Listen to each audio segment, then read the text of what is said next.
I deleted the photo 3 times before I finally let it stay. Deleted. It was taken on a Tuesday.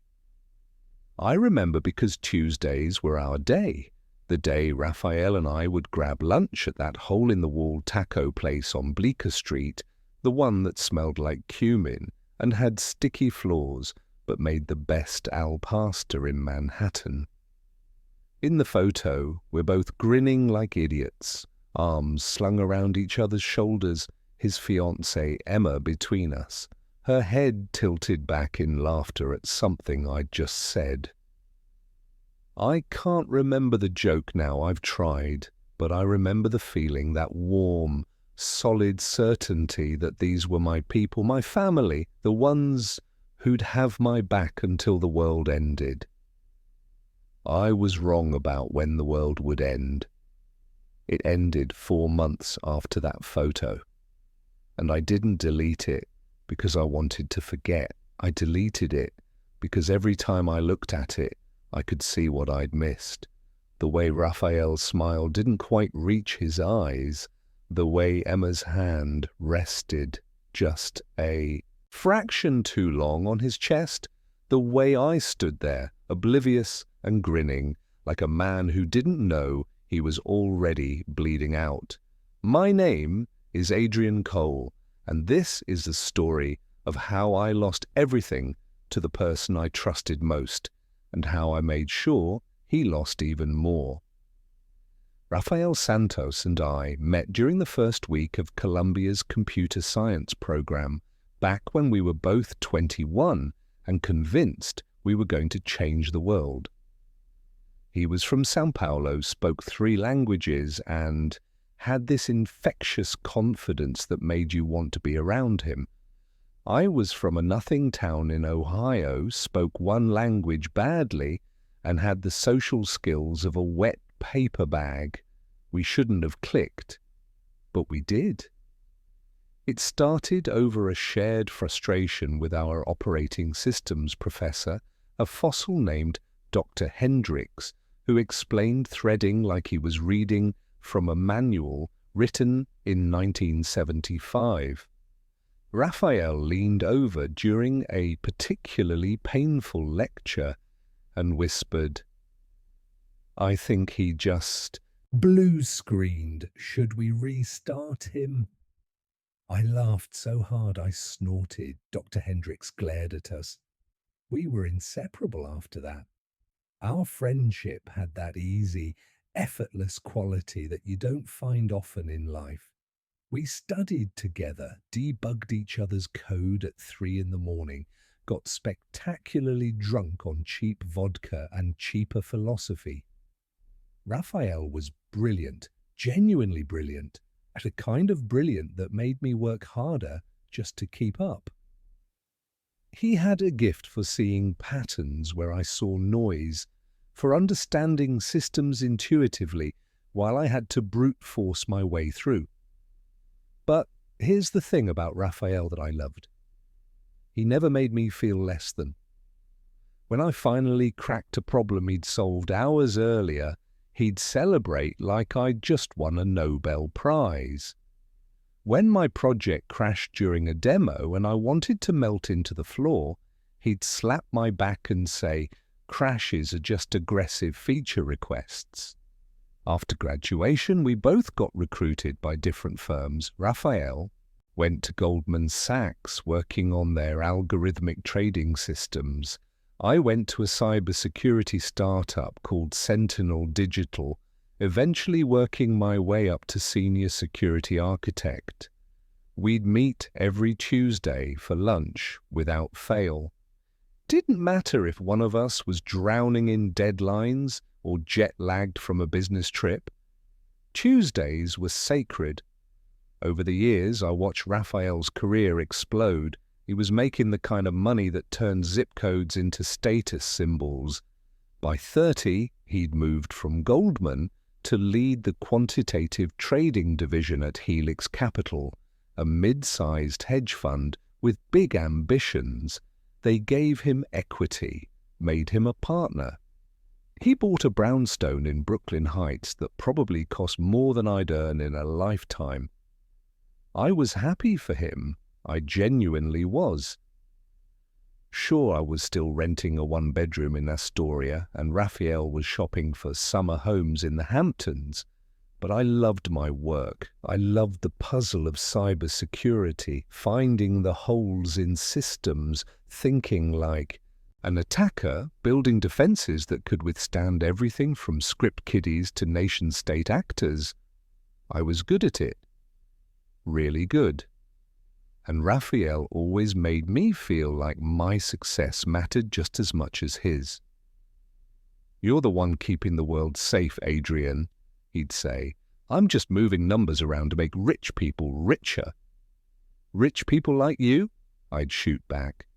"Exactly. Someone needs to protect me from myself."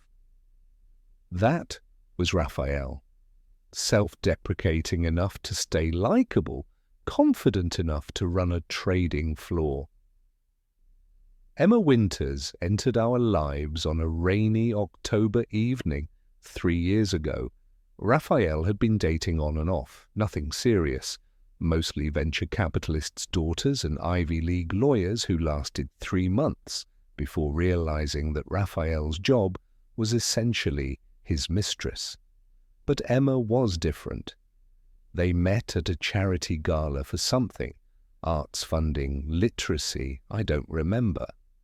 Emma was there as a photographer hired to document the event. Rafael was there because his boss had bought a table and needed warm bodies to fill it. According to Rafael, he spotted her adjusting her camera lens, looking completely bored with the speeches, and decided she was the most interesting person in the room. He introduced me to her 3 weeks later.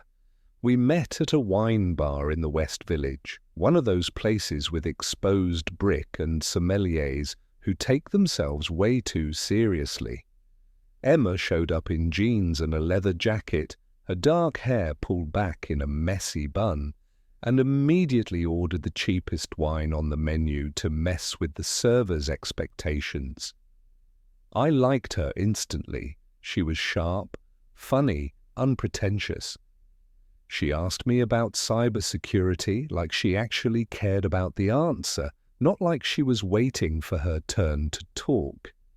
She teased Rafael mercilessly but affectionately.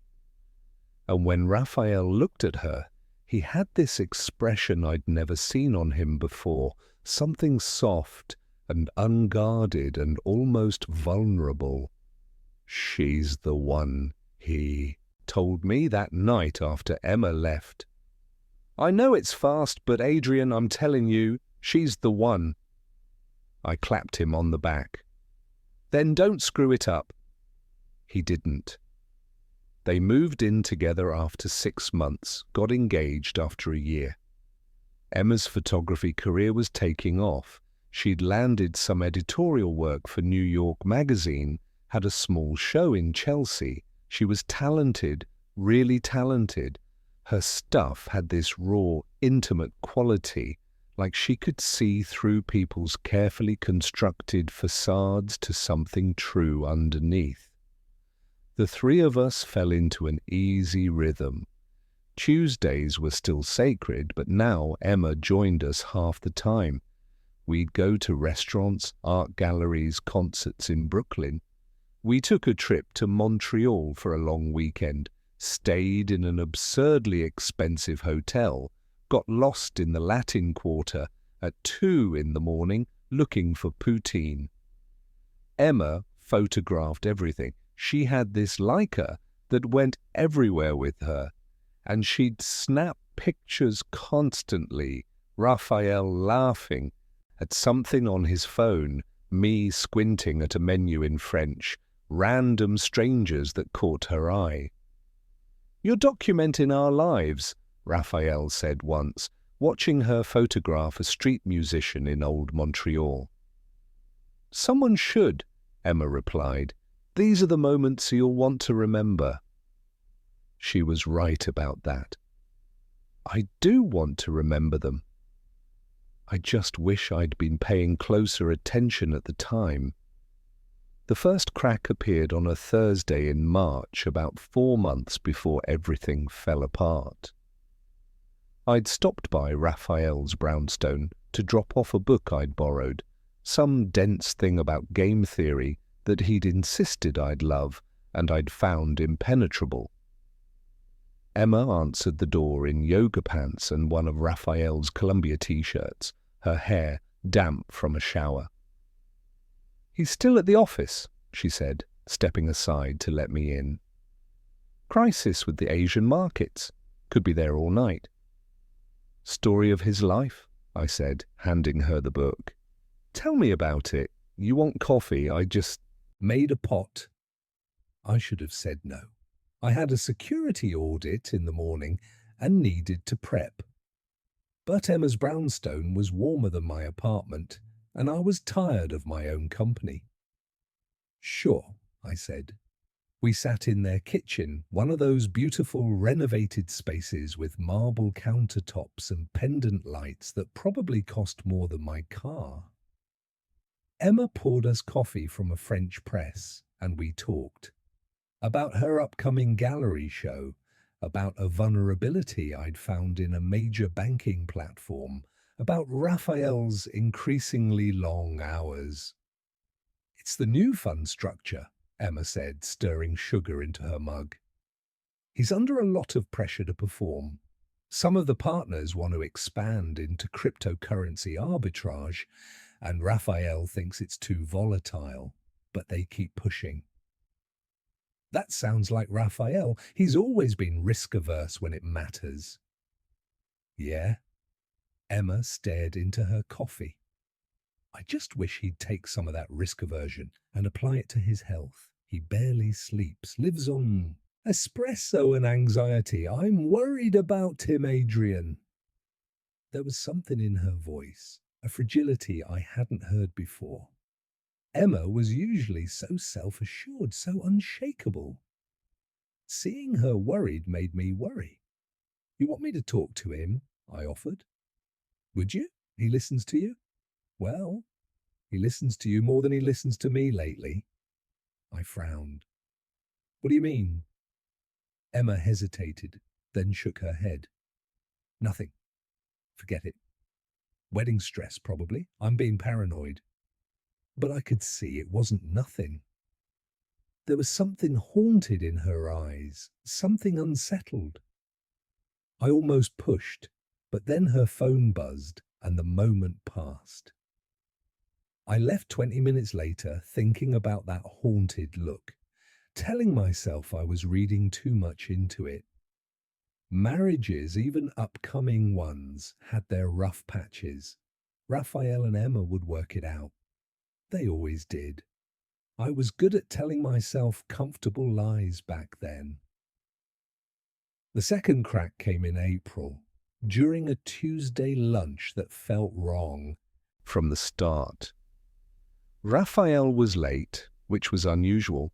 We were supposed to meet at noon at the taco place. By 12:30, I was halfway through my second al pastor taco and wondering if he'd forgotten. Then he rushed in, tie loosened, hair disheveled, looking like he'd sprinted from the subway.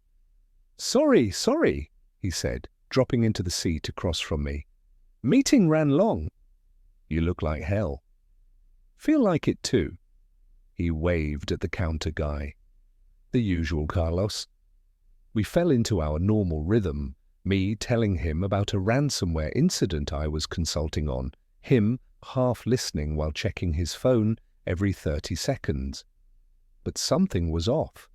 Rafael was distracted, yes, but more than that. He was agitated, his leg bounced under the table, his eyes kept darting to his phone. "You okay?" I finally asked. "Yeah, fine, just a lot going on." "Emma mentioned you're under pressure with the new fund structure." Rafael's head snapped up. "When did Emma mention that?" "Last month. I dropped by your place to return that game theory book." Something flashed across Rafael's face. Was it annoyance? Anger? It was gone before I could identify it. "She shouldn't have bothered you with that stuff," Rafael said, his voice tight. "She didn't bother me. She's worried about you. So am I." "Well, you can both stop worrying. I'm fine." He wasn't fine. Even I could see that. But I also knew Rafael well enough to know that pushing him when he was in this mood was pointless. So I changed the subject, asked about the wedding plans, let him deflect and dodge until our lunch was over. As we were leaving, Rafael grabbed my arm. "Adrian, you know you're my best friend, right?" "Of course." "No, I mean—" He stopped, searching for words. "I mean, you're the one person I can count on, no matter what." "Same goes for you, man, always." He smiled, but it was strained, tight around the edges. "Good. That's good." He left, disappearing into the lunchtime crowd on Bleecker Street. I stood there for a moment, feeling uneasy in a way I couldn't articulate, like I'd just watched someone say goodbye without realizing they were doing it. I shook it off, went back to work, convinced myself I was overthinking things. I was very good at convincing myself of things I wanted to believe. May was when the cracks started becoming chasms, though I didn't see it at the time. Emma called me on a Wednesday night. I was at home, 3 beers deep into a debugging session for a client's network security system, when my phone lit up with her name. "Hey Emma, what's up?" "Are you busy?" Her voice was strange, thick, like she'd been crying. I straightened up, suddenly alert. "What's wrong?" "Can I come over? I need to talk to someone." "Course, yeah. You know where I live, right?" "Send me the address again. I'll be there in 30. She hung up before I could ask anything else. Emma showed up 40 minutes later, her eyes red-rimmed, mascara smudged. She was wearing yoga pants and an oversized hoodie, her camera bag slung over one shoulder like a security blanket. "Jesus, Emma, what happened?" I pulled her inside, closed the door. "Rafael and I had a fight." She dropped onto my couch, pulling her knees up to her chest. "A bad one." I sat down next to her, keeping a careful distance. "About what?" "The wedding. Money, his hours, everything and nothing." She pressed her palms against her eyes. "God, I don't even know anymore. We've been fighting so much lately. About stupid things, about serious things. It's like I don't even recognize him anymore. He's under a lot of stress at work." "I know that." Emma's voice cracked. "I know, okay? I've been supportive. I've been patient. But Adrian, it's like he's not even there anymore. Physically, he's in the room, but mentally, he's somewhere else. He barely talks to me.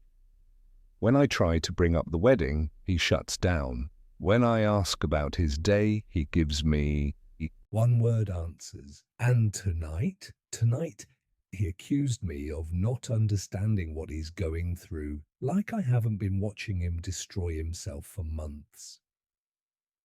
I didn't know what to say. This was so far outside my wheelhouse that I felt completely helpless. "Have you tried couples therapy?" I offered weakly. Emma laughed, bitter and sharp. "I suggested that last week. He said we don't need therapy, we just need to get through this busy period." "But Adrian, there's always a busy period. First, it was closing the fund restructuring. Then it was Q1 earnings. Now it's positioning for Q2. There's always something." She wiped at her eyes, smearing her mascara further. "Sometimes I wonder if he even wants to get married," she whispered. "Emma, no. Rafael loves you. I've seen the way he looks at you." Loved, past tense. I think he loved who I was when we met, the cool photographer who didn't ask too much of him. But now I'm asking for a partnership, for a real relationship, and I don't think he knows how to give that. I wanted to argue with her, wanted to defend my best friend, but some small, traitorous part of me remembered Raphael's distraction at lunch, his agitation, that strange goodbye that wasn't a goodbye. "Do you want me to talk to him?" I asked. "No, maybe, I don't know." Emma pulled out her camera, turned it over in her hands.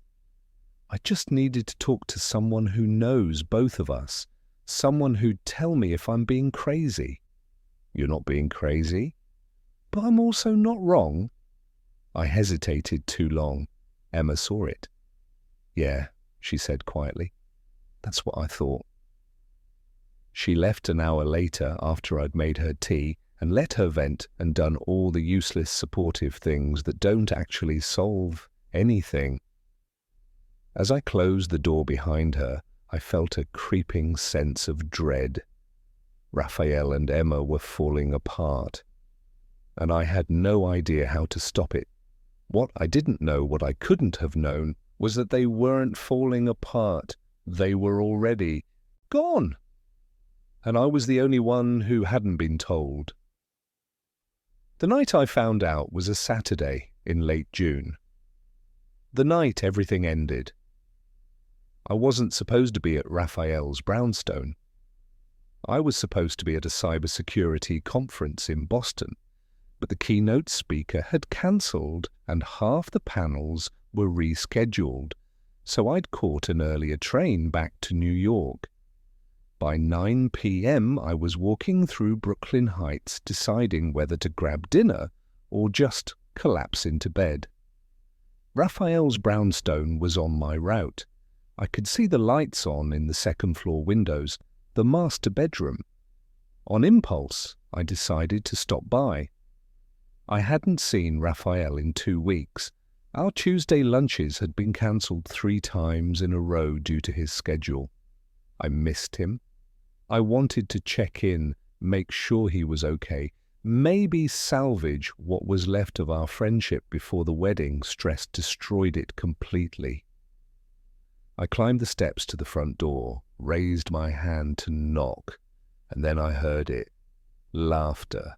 Emma's laughter, bright and unrestrained, coming from the bedroom window that was open a crack to let in the summer breeze.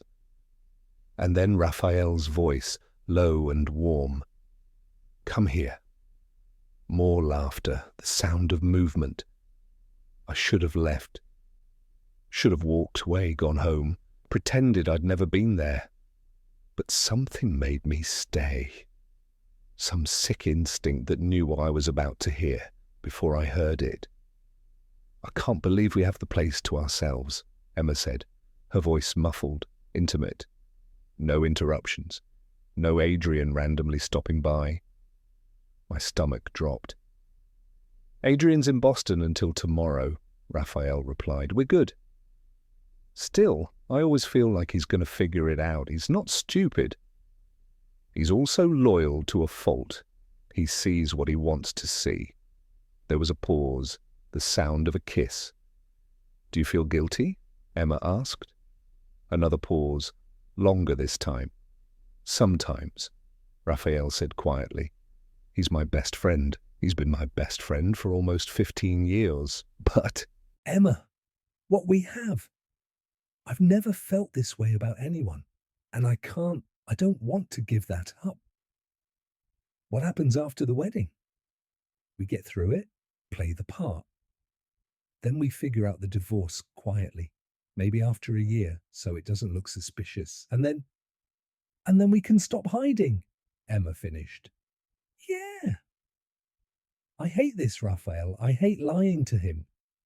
"I know, I do too, but it's temporary. Just a few more months and then we can—" I didn't wait to hear the rest. I was already walking away, my legs moving on autopilot, my mind white noise and static. They were together, Raphael and Emma, my best friend and his fiancée. How long had this been going on? Months? Years? I walked for hours. Through Brooklyn Heights, across the Brooklyn Bridge, into Manhattan, through streets I didn't recognize, and neighborhoods I'd never been to. My phone buzzed periodically. Text messages from Rafael. "Hey man, you back from Boston yet? Wanna grab brunch? Tomorrow?" I didn't answer. By the time I made it back to my apartment in Astoria, it was 3 a.m. and I was numb. I sat on my couch in the dark, staring at nothing, trying to process what I'd heard. The engagement was fake, a performance. They were planning to divorce after the wedding, after they'd kept up appearances long enough that no one would suspect anything. But why? Why the elaborate charade? And then it hit me, Rafael's job, Helix Capital. He was a partner now with equity, and hedge funds, especially ones trying to break into new markets, cared deeply about stability, about optics. A messy divorce right after being made partner would look bad, would raise questions. But a wedding, a year of stable marriage, and then a quiet, amicable divorce? That was just bad luck. That was life. Rafael was protecting his career. And Emma was what, complicit? A willing participant in this fraud? Or maybe she'd loved him once. And this was all that was left. The skeleton of a relationship held together by convenience and cowardice. I thought about the lunch in April when Rafael had grabbed my arm and said, "You're the one person I can count on, no matter what." He'd known then. He'd known what he was doing to me, to us. And he'd looked me in the eye and lied. That's when the numbness started to crack, and underneath it was something hot and jagged and consuming.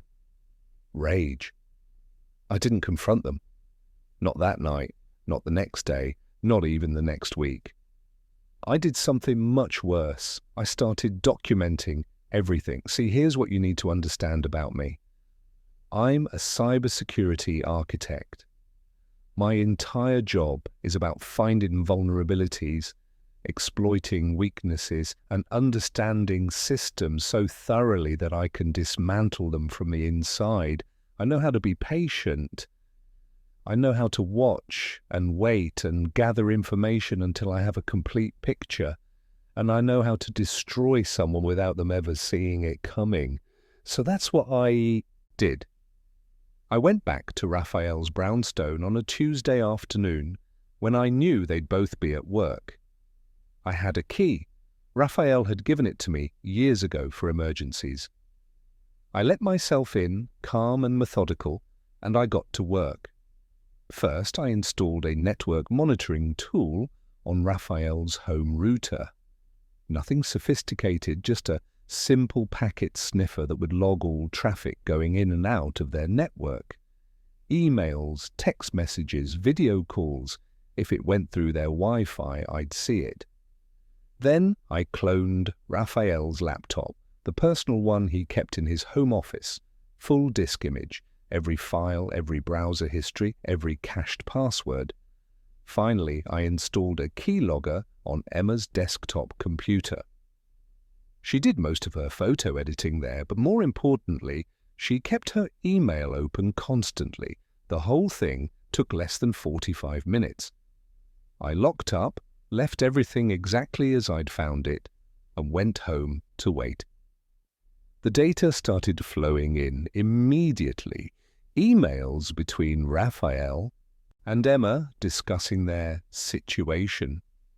Text messages coordinating their schedules so Adrian wouldn't suspect. Calendar entries for couples therapy, except they weren't working on their relationship with each other. They were working on how to maintain the lie. But the real goldmine was Rafael's work laptop, because it turned out that Rafael wasn't just lying to me about his personal life, he was lying to everyone about his professional life too. See, Rafael's big success at Helix Capital, the thing that had gotten him promoted to partner, was a proprietary trading algorithm he'd developed. It was brilliant, a machine learning model that predicted short-term price movements in emerging market currencies with uncanny accuracy. The algorithm had made the fund millions in the past year alone. Except Rafael hadn't developed it. He'd stolen it. The original algorithm had been created by a quantitative researcher named Dr. Yuki Tanaka at MIT. She'd published a paper about it 3 years ago, a dense, technical thing that maybe 100 people in the world had read. Rafael had been one of them. He'd taken her work, modified it just enough to obscure the source, and presented it to Helix as his own innovation. Dr. Tanaka's paper was publicly available, but her actual code wasn't. She'd kept it proprietary, planning to commercialize it eventually. Rafael had somehow gotten access to her GitHub repository, probably through a former MIT connection, and copied the whole thing. I found the evidence on his laptop, the original repository, cloned and modified, commit messages that predated Rafael's invention by 6 months, comments in the code written in a style completely different from Rafael's usual work because they weren't his comments. It was theft, pure, simple, prosecutable theft of intellectual property, and Rafael had built his entire career on it. I sat back in my chair, staring at my screen, feeling something cold and sharp settle into my chest. Rafael had betrayed me personally, but he'd also betrayed his company, his partners, and Dr. Tanaka. He'd built his fortune and his reputation on a lie, and I was going to make sure everyone knew. But I didn't move immediately. Revenge, when done properly, requires patience. I spent July gathering more evidence. I documented everything: the stolen algorithm, the network logs showing Rafael and Emma's coordination, the therapy sessions that were actually strategy meetings. I built a timeline of their affair, cross-referencing their schedules, finding the patterns in their behavior. The affair had started 18 months ago. Long before the engagement, Rafael had proposed to Emma, knowing full well that he was planning to fake the marriage, go through a sham wedding, and divorce her once his partnership was secure. Emma, for her part, seemed genuinely conflicted. Her texts to Rafael were full of guilt and anxiety, but she stayed. She kept lying, she kept playing the part. I wanted to hate her, and I did sometimes in hot flashes of anger. But mostly I felt something like pity. She was trapped in a situation she'd helped create, loving a man who was using her as a prop in his own ambition. Rafael, though? Rafael felt nothing. His messages were calculating, strategic. He talked about me like I was a chess piece, useful, loyal, but ultimately disposable. In one email to Emma, dated mid-July, he wrote, "Adrian stopped by the office yesterday, asked if everything was okay with us. I told him wedding stress, gave him the usual reassurances. He bought it completely. Sometimes I forget how trusting he is. It's almost endearing." That's when I stopped feeling conflicted about what I was planning to do. The wedding was scheduled for August 15th, a Saturday. Outdoor venue in the Hudson Valley, about 2 hours north of the city. 200 guests, open bar, string quartet. Emma had been planning it for months, or at least she'd been pretending to. I was Raphael's best man. I'd written a speech weeks ago, something heartfelt and funny about friendship and love and how happy I was for them both. I deleted that speech and I wrote a new one. August 15th arrived with perfect weather, clear skies, low humidity, Temperature at the mid-70s, the kind of day that wedding planners dream about. I drove up to the venue early. Rafael had asked me to be there by noon to help with last-minute setup and greet early guests. I wore my tux, smiled at everyone, played the part of the loyal best man. Raphael was a nervous wreck, which I found grimly satisfying. He kept pacing, checking his phone, adjusting his tie. "You okay?" I asked him while we were alone in the groom's suite. Yeah, it's just big day, you know? Biggest day of your life," I said evenly. "Right, exactly." He laughed, high and strained. "Thanks for being here, Adrian, for everything. I know I've been distant lately with work and all the wedding stuff, but you've been, you've always been there. My best friend." "Always," I agreed. He clapped my shoulder, and I wondered if he could feel the rage radiating off me like heat. The ceremony was beautiful. Emma walked down the aisle in a dress that probably cost more than my car, her hair in an elegant updo, her makeup flawless. She looked stunning. She also looked terrified. Raphael stood at the altar, watching her approach, and for a moment, just a moment, I saw something real in his expression. Pain, maybe, or regret, like part of him wished this was actually the wedding it appeared to be. Then the moment passed, and his mask was back in place. They said their vows, exchanged rings, kissed to enthusiastic applause. I stood there the entire time, holding the rings when prompted, smiling when appropriate, and thinking about how thoroughly I was about to destroy them both. The reception was held in a massive white tent overlooking the Hudson River. Dinner was served, some complicated French thing with too many courses. Wine flowed freely. People laughed and danced and celebrated the happy couple. And then it was time for speeches. Emma's maid of honor went first, a college friend named Jessica, who told a sweet story about Emma's photography and how she'd always known Emma would find someone who saw her the way she saw the world through her camera. Then it was my turn.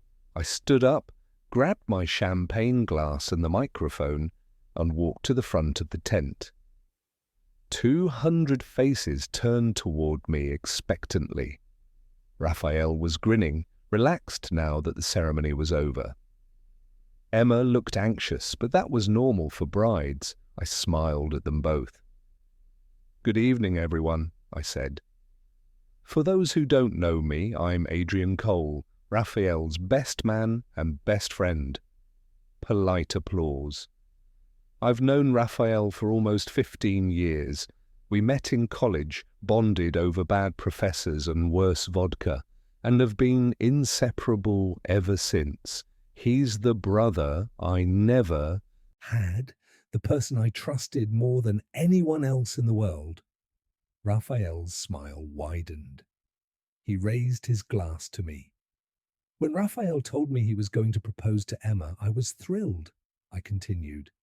"Emma is smart, talented, beautiful, everything Raphael deserved. And watching them together, seeing how happy they made each other, I thought, this is what love looks like." Emma's expression was starting to shift, some instinct telling her that something was wrong. "But here's the thing about love," I said, my voice hardening. "Real love is built on trust, on honesty, on showing up for each other, even when it's hard, even when it's inconvenient." The tent was getting quieter. People were starting to sense the shift in tone. "So I want to share something with all of you. A story about trust and honesty and what happens when you betray the people who love you most." Raphael's face had gone pale. He was staring at me like he'd just seen a ghost. 6 weeks ago," I said, I stopped by Raphael's brownstone to drop off a book. I overheard a conversation between Raphael and Emma, a private conversation about their relationship. Emma's hand flew to her mouth. In that conversation, they discussed how their engagement was fake, how they were planning to go through with this wedding, play the part of a happy couple for a year or so, and then quietly divorce. Also, Raphael could maintain appearances at work and protect his partnership. Gasps rippled through the tent. Someone dropped a glass. "But it gets better," I said, my voice cutting through the shocked silence. "Because Raphael's partnership, the whole foundation of his career at Helix Capital, is built on a lie too." Raphael was standing now, his face red. "Adrian, stop!" "The proprietary trading algorithm that made Raphael a partner?" I continued, talking over him. "The brilliant innovation that's made Helix millions? He stole it from a researcher at MIT named Dr. Yuki Tanaka, copied her code, changed a few variable names and presented it as his own work." I pulled out my phone, held it up. "I have the evidence right here, the original repository, the commit history, the emails discussing how to obscure the theft, everything." The tent erupted, voices overlapping, people standing, chairs scraping against the floor. Raphael's boss, managing partner at Helix, was on his feet, his face purple with rage. Emma was crying, her makeup running in black streaks down her cheeks. "Adrian!" Raphael started toward me, but two of the groomsmen grabbed him. "I'm sending this evidence to everyone who needs it," I said calmly. "Dr. Tanaka to help her pursue legal action, the SEC to investigate securities fraud, and Helix Capital's board of directors so they can decide what to do with a partner who's built his career on stolen work." I looked at Raphael, really looked at him, at the man I'd loved like a brother. "You said I was the one person you could count on," I told him. "You were right. You could count on me to do the right thing." I set down the microphone, walked out of the tent, and drove home. Behind me, I left chaos, screaming, accusations, a wedding that had transformed into a crime scene, and I felt nothing but cold, clean satisfaction. The fallout was spectacular. Dr. Tanaka filed a lawsuit against Raphael and Helix Capital within a week. The case was airtight, I'd made sure of that. Raphael was fired immediately, his partnership revoked, his equity seized. Helix settled with Dr. Tanaka for an undisclosed sum that was rumored to be in the 8 figures. The SEC opened an investigation into whether Raphael's theft constituted securities fraud. That case is still ongoing, but Raphael's lawyers are reportedly advising him to accept a plea deal.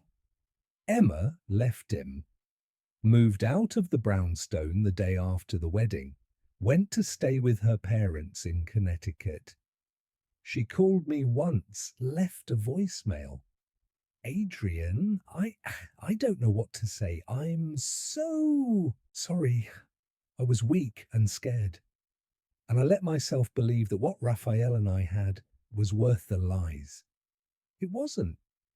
You deserved better. I hope someday you can forgive me." I deleted the voicemail without responding. Raphael tried to contact me dozens of times. Calls, texts, emails. I blocked him on everything. But one email got through, sent from a new account I didn't recognize. "Adrian, I know you won't want to hear from me. I know I destroyed everything we had, but I need you to understand I never meant to hurt you. You are my best friend. You are my best friend. I made mistakes. I got caught up in ambition and fear, and I convinced myself that the ends justified the means. What I did to Dr. Tanaka was wrong.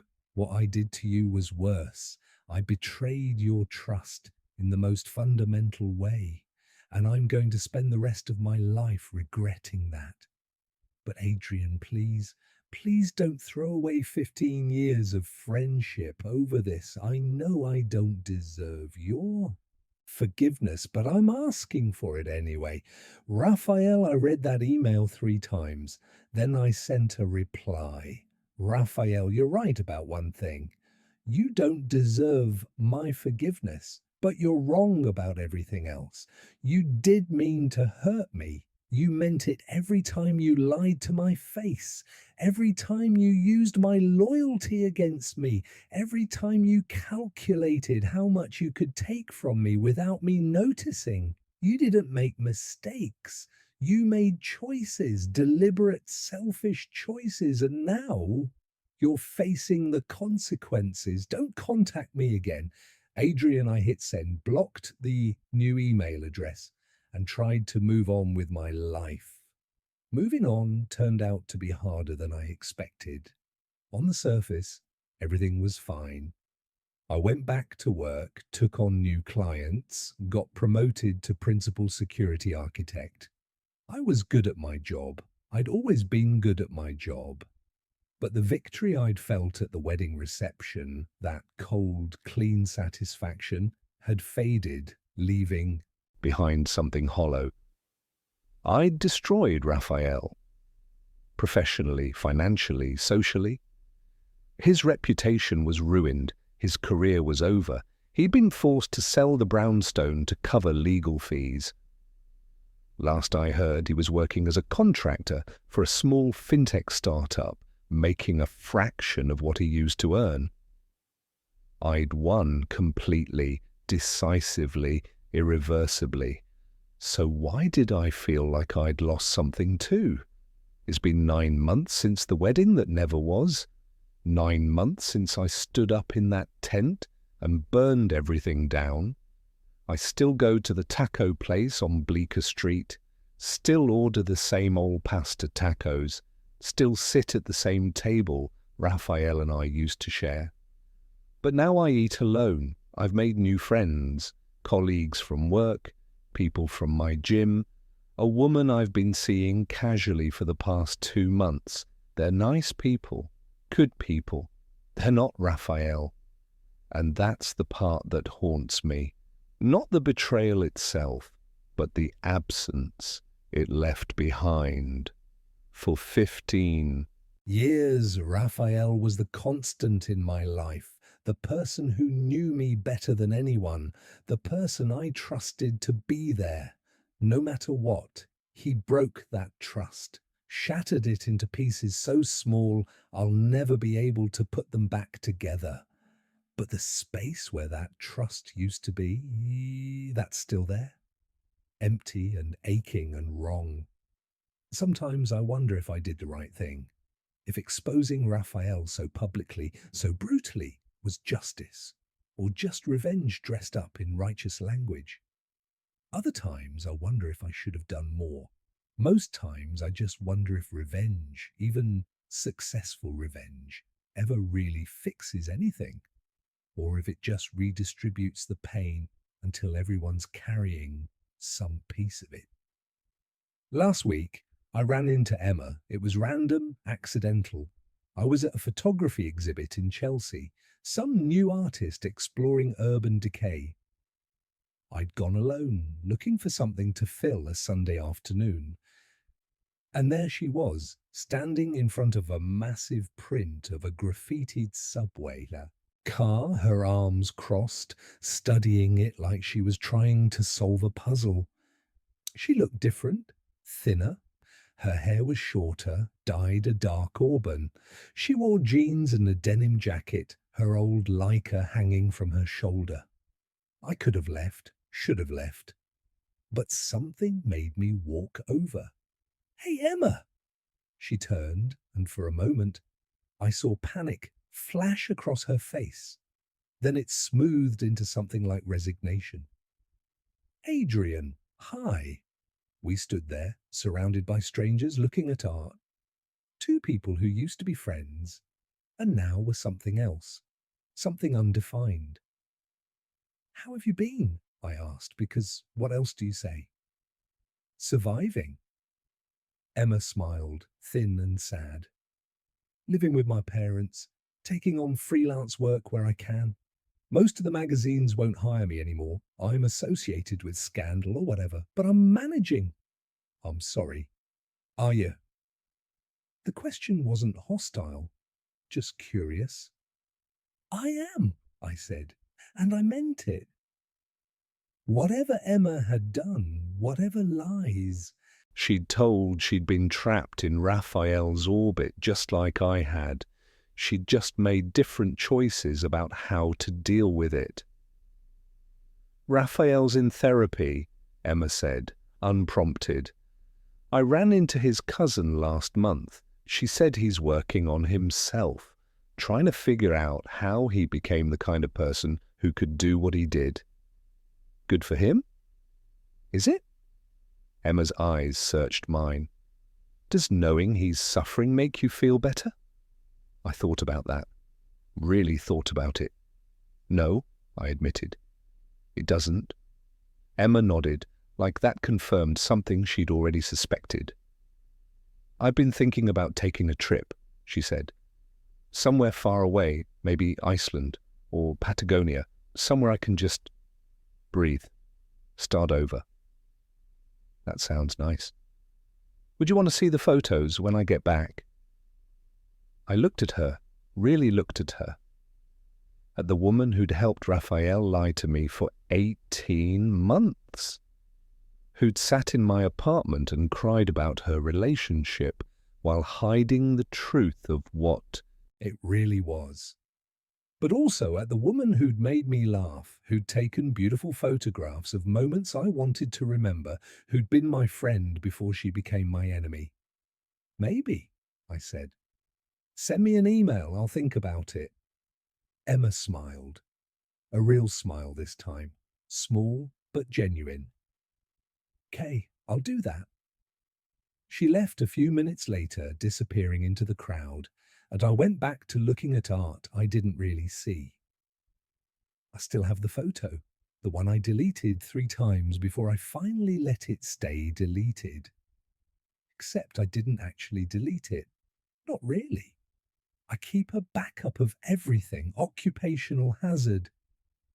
Sometimes late at night when I can't sleep, I pull it up on my laptop. Look at Raphael's smile that doesn't quite reach his eyes. Emma's hand resting too long on his chest. My own oblivious grin.